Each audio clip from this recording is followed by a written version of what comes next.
Earlier, we splinted Austin's arm here for a possible wrist injury. Now we're going to immobilize it against his chest with a triangle bandage. If you don't have a triangle bandage on hand, you can use a big scrap of fabric or shirt or something from home. What you're going to do is get a large piece of fabric and cut it into a triangle. You've got one long end and two shorter ends.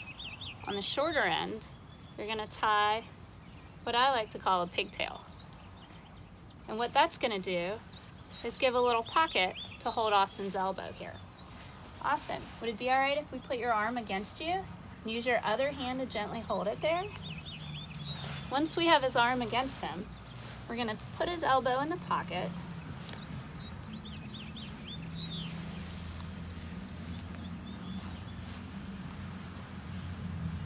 And then come around behind him. And you kind of spread out the bandage, or the fabric, so that it's not a pressure point against the possible injury in his arm. And then we're gonna pull it up and tie it tight. If you let go of your arm, is that holding it? Good. And then we're gonna tie it back here behind his head. And this will immobilize above and below the suspected injury. We suspect some sort of wrist or lower arm injury, so the cardboard splint is keeping him immobilized, his joints, and the sling is keeping his elbow immobilized. And then, just so it's not flapping around on him like a chicken wing, we're gonna take a second bandage, and this doesn't necessarily need to be a big triangle bandage. This can be any piece of fabric that you can roll up. And can you slide your arm a little closer in?